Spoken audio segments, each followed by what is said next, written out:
Your Parats, team while is taking out picking. the Estes, the Aldous, and the Yusun Shin. Malvinas, they've seen countless Blacklist VODs. This is exactly how you try and take down Blacklist.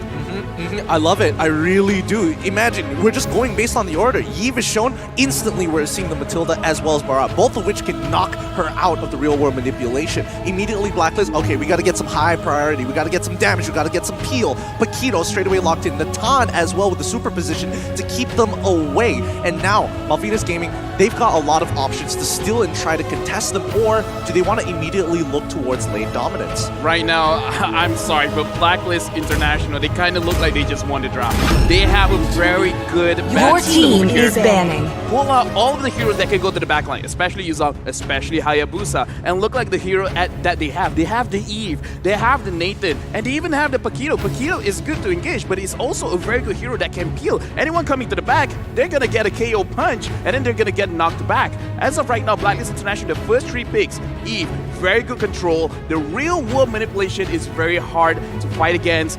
Entropy from the Nathan, able to dash out in a very dangerous situation, as well as the damage from superposition. Your I feel like team Blacklist is International, banning. they open very, very strong.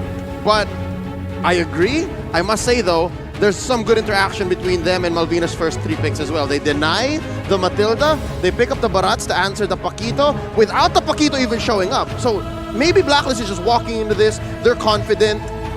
They also have the Lunox to kind of counteract the real world Your manipulation. team is It's kind of banning. like the same relationship that Lunox has with Farsa, where she can kind of dodge the burst. But going into the bans, Gideon, Malvinas, Coach Santiago understands. They take away the chill from Haji. Yep, he gets it. He really, really does. He's eliminating options, and although, yes, they do have first pick, it feels like they have a great idea. The fact that they're banning out Cho, because in most situations, and even if I was on the other side going in blind towards this draft, I would want to keep that Cho up in towards that gold lane, maybe to get into that back line a little bit easier. Yes, it requires some mechanics, but I Your have to my team players. is banning. Yada, yada, yada.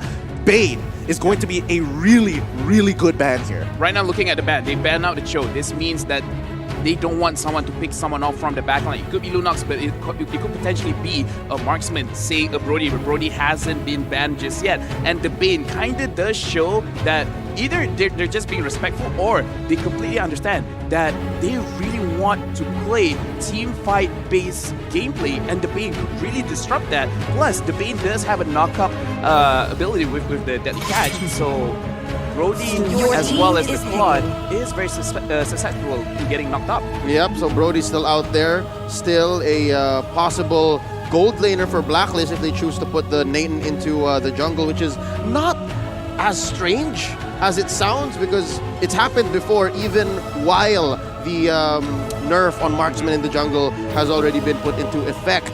Now, first pick in the second phase for Malvinas. What are they missing? A clear jungler, maybe even a clear roamer. We don't know where that Matilda's going. If it's going into the hands of Steffi, or maybe even to Harley in the mid.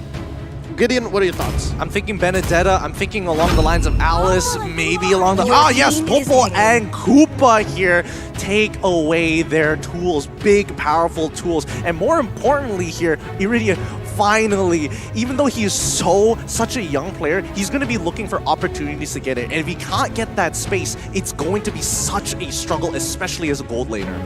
Yeah, right now I'm looking at Blacklist International. They have a lot of range. If they want to put a little bit more, they do have the Brody. If they want to win the lane, they can get the Clint. In terms of their roamer pick, I really feel like it's really hard to predict against Blacklist International. They could really take just about anyone, and it could really work. So I'm just focusing on that gold lane, whether they want Brody, whether they want to get the Clint. But it looks like Matrix, they want the pink-haired, very, very annoying artillery machine going in the back with the Matrix, and a Your Ruby here team just is having a lot of picking. crowd control, making sure that if Malvinas Gaming, they want to play style, they want to engage in the backline, Ruby is there to give themselves the problem. I love it. The Beatrix, just very recently, Oheb scored a maniac on the recently unlocked hero. There's a reason why even when she wasn't taken out of rotation for mechanical reasons, she was still always just banned. So now, Beatrix showing up in the second phase is surprising. Gideon, are you surprised? Because I'm sure Malvinas paid attention to what Oheb did. Absolutely. I think Malvinas, at this point in time, like, locking in something like the Beatrix is a little scary because then you have so much not going in your favor. Things like Lancelot could have been picked up much earlier for Blacklist International if they wanted to show anything. Malvinas Gaming needed that sort of security to say, hey, we need to see your entire composition before we lock it in and go blind with something like a Beatrix. Popo and Koopa is just the safer option.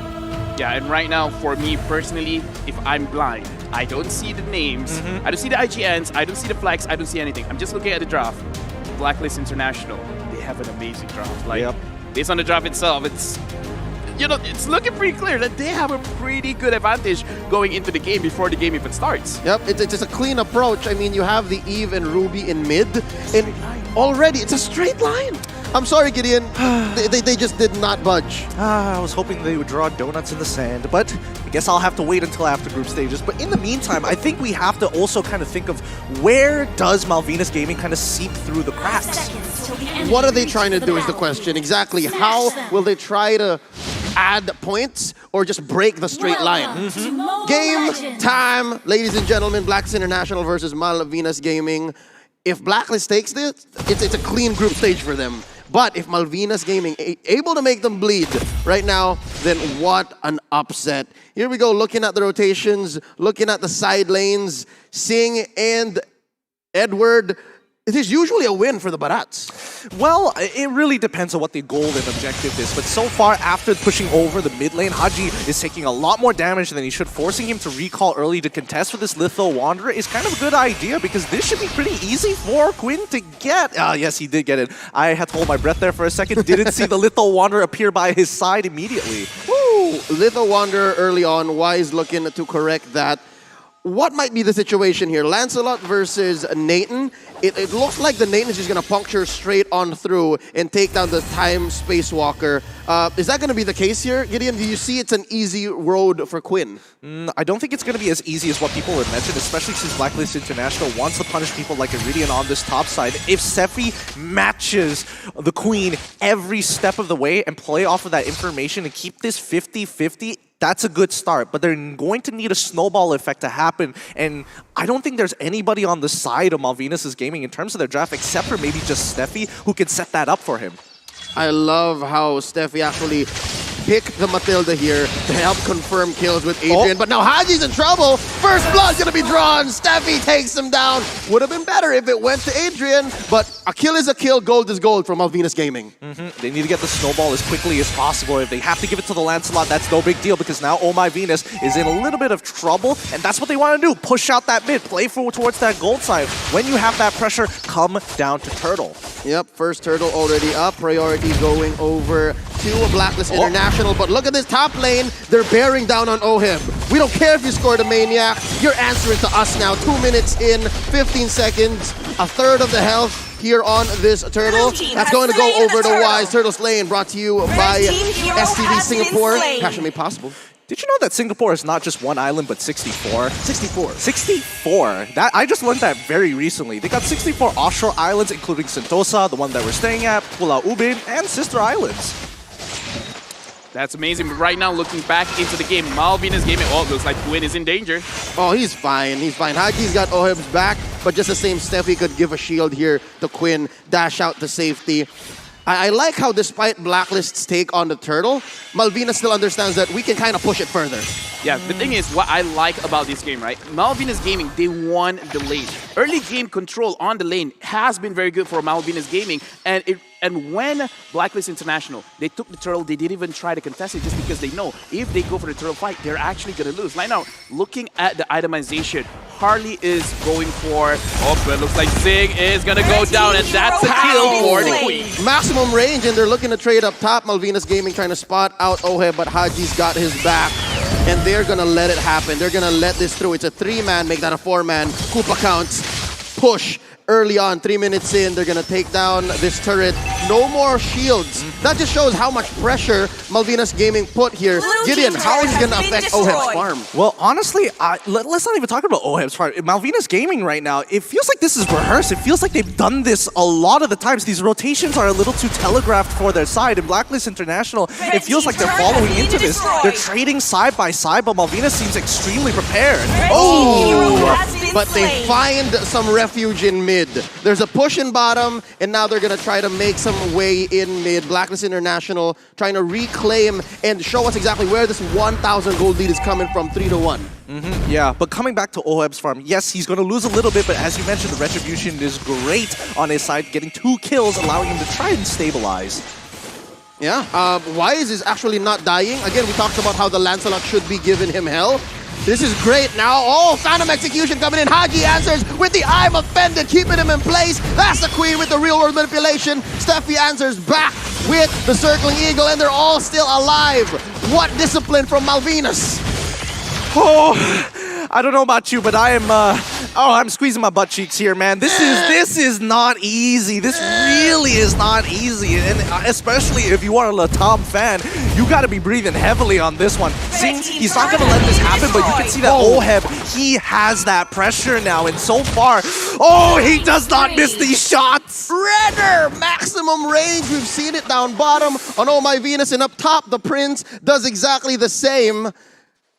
The mechanics of Blacklist International, it's being put on show here, and the way Malvinas answers, I gotta agree with you, Gideon, it seems to be in the macro. They're showing off their macro chops. If it's not micro, it's gotta be macro, and now Turtle is gonna be contested, and Malvinas Gaming slowly looping around, hopefully to contest. And it looks like it's gonna go over to Wise one more time. Real manipulation, keeping Quinn down, and he bites it. That's why he's taking the kill. Another one for Oheb. Steffi looking low. The Void Crystal helping Wise confirm the kill. Adrian's walking away. Detna's welcomed by Singh. You go under the turret, but Wise is gonna survive nonetheless. Oh, another one. 3 for a none. The turret's gonna follow through. Blacklist ain't done. Oh my goodness, Oheb does not miss. He does not miss with Renner. This man, you think that you're playing a top-down view? No, he's playing an FPS.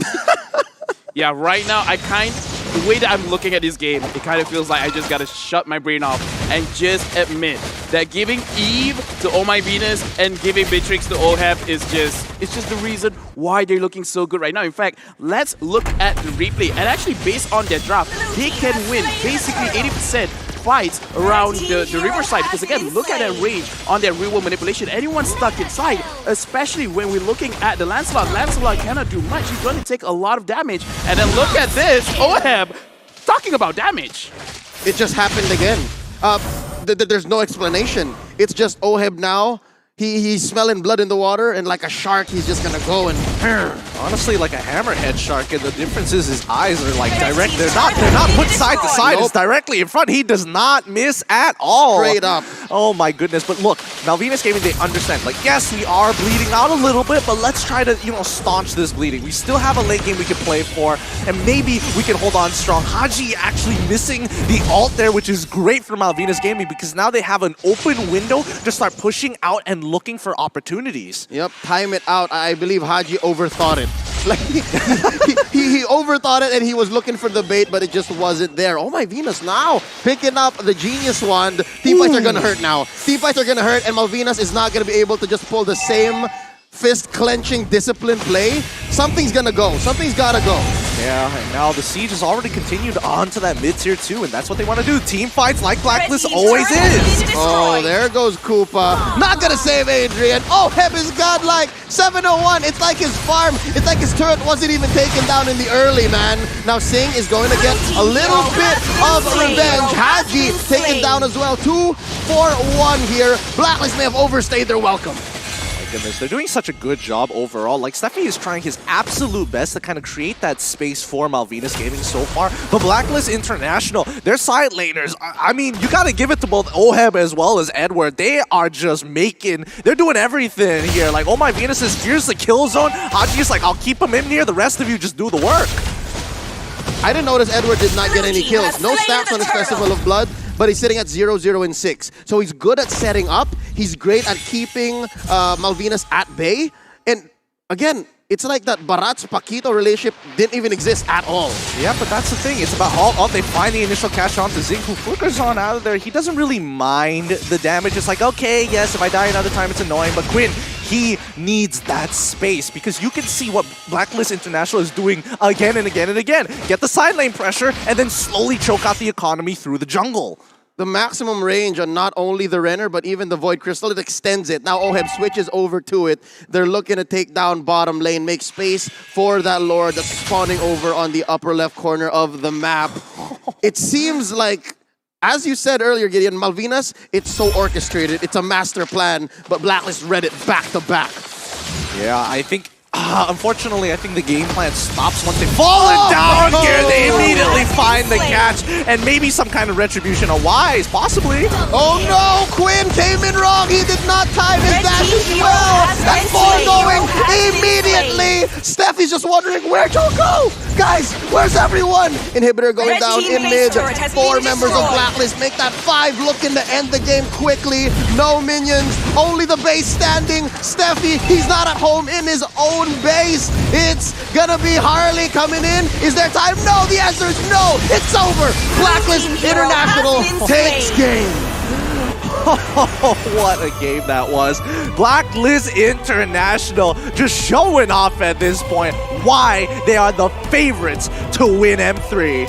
And this is where I have to say, in our sandwich over here, we have to trust in the Filipino. Like he said, straight line. That's the best way to go, straight line.